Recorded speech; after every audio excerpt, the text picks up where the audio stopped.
여러분 안녕하세요. 아라바사양입니다. 최근 회기물이라는 색다른 장르와 주 3회 편성이라는 파격적인 시도로 연일 화제가 되고 있는 드라마가 있죠. 송중기의 주연 복귀작 재벌집 막내 아들. 재벌 총수 일가의 오너 리스크를 관리하는 비서였던 주인공. 그런데 누군가의 음모로 죽게 되고 재벌가의 막내 아들로 회귀하여 인생 2회차를 살게 되는 판타지 드라마입니다. 그런데 이 드라마 보다 보면 어떤 특정 기업이 자꾸만 아른거리는데요. 그 기업의 이름은 바로 삼성. 잘 나가는 기업 이야기가 다 거기서 거기지 왜 굳이 삼성이라고 하는 걸까요? 순양그룹과 삼성의 평행이론. 아라바사양이 알아봤어요. 드라마는 1화부터 순양가 내부의 갈등을 적나라하게 보여줍니다. 진영기 회장은 계속되는 아들의 말대꾸에 격분해 심근경색으로 쓰러지고 마는데요. 순양그룹 간부들은 죽어가는 진영기를 생명 연장 장치에 의존하여 목숨을 유지시킵니다. 확실히 매듭짓지 못한 승계 작업 때문이었죠. 그리고 현실 속 2014년 5월 10일 삼성의 이건희 전 회장은 한남동 자택에서 호흡곤란과 심장마비 증세를 보여 병원으로 이송됐습니다. 2020년 10월 이건희 회장은 결국 약 6년 5개월간의 장기 투병 끝에 사망했는데요. 한간에선 이건희 전 회장은 이보다 더 전에 사망했지만 삼성과의 승계 작업이 아직 마무리되지 않아서 사망을 공식화하지 않았다는 루머가 돌기도 했죠. 드라마에서 검찰은 순양그룹의 불법적인 비자금의 존재를 눈치채고 발빠르게 순양그룹을 압수수색하지만 허사였습니다. 이미 모든 서류와 데이터를 빼돌린 이후였기 때문이죠. 2008년 삼성 또한 비슷한 일이 있었죠. 삼성은 당시 검찰 수사를 앞두고 내부 정보를 전량 파기했습니다. 한 소식통에 따르면 이날 특정 부서의 직원들에게 다음과 같은 지시가 내려왔다는데요. 각종 정보와 문서들을 전부 파기하라 라는 것이었습니다. 당시 삼성은 보안관리 차원에서 통상적으로 해오던 정기 업무라고 답변했습니다.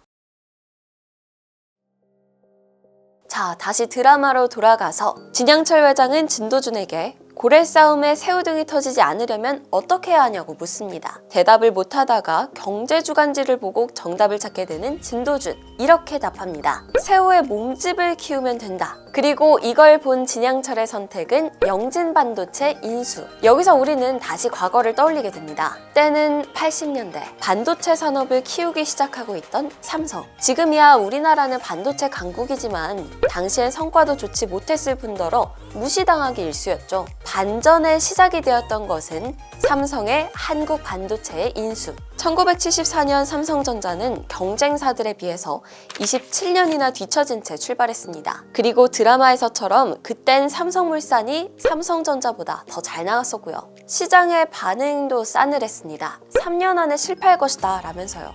그렇지만 여기에 구라의 삼성이 아니죠. 1983년 12월 삼성전자는 국내 최초로 64K D램 개발에 성공. 27년이었던 기술 격차를 단숨에 4년 정도로 단축시켰고 그 후 10년이 채 지나지 않아 메모리 강국이었던 일본을 제칩니다. 지금은 우리나라가 반도체 시장의 선두임에 틀림없고요. 대한민국 파이팅! 자동차 업계 만년 꼴찌였던 순양. 진양철 회장은 순양자동차를 지키기 위해서 중대한 결심을 합니다. 이와 같은 말을 하면서요. 아젠자동차 인수는 선택이 아니라 생존이다. 실제 삼성은 어땠을까요? 삼성도 자동차 산업에 도전했다는 사실 알고 계시죠? 때는 1995년 삼성자동차가 첫 출범합니다. 곧이어 1998년 첫 승용차로 공개되었던 SM5. 마침 이건희 회장은 자동차 산업에 대한 강한 애착을 보이면서 어떤 기업을 인수하려 했다는데요. 당시 높은 기술력을 보유했고 또 지분 구조가 깔끔했기 때문에 삼성으로서는 눈독을 안 들일 수가 없었죠. 그 기업이 어디냐고요? 여러분들도 아주 잘 알고 있는 기업입니다. 바로 기아. 불꽃이 튈 정도로 아주 치열했던 대기업들의 기아 인수전. 삼성은 결국 현대에 패하고 맙니다. 그렇게 현재 우리가 익히 알고 있는 현대자동차그룹이 탄생하게 되고요. 그럼 인수에 실패한 삼성은 어떻게 됐냐고요? 매년 1조 원가량을 자동차 사업시설에 투자했던 삼성. 설상가상으로 겹쳤던 외환위기. 눈덩이처럼 불어난 부채를 감당하지 못했다고 하죠. 결국 6년 만에 자동차 사업을 접게 됩니다. 삼성이 기아를 인수했다면 대한민국은 삼성공화국이 될 수도 있었겠는데요.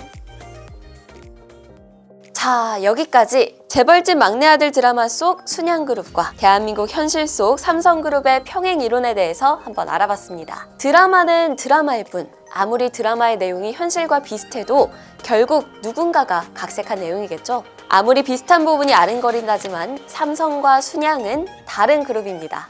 최근 이재용 회장 체제로 새로운 도약을 준비하는 삼성. 비리와 음모가 가득한 드라마 속 악덕 기업의 모습이 아닌 우리나라에 긍정적인 영향을 미치는 대기업의 모습 기대해 보겠습니다. 지금까지 알아봤어요였습니다. 안녕!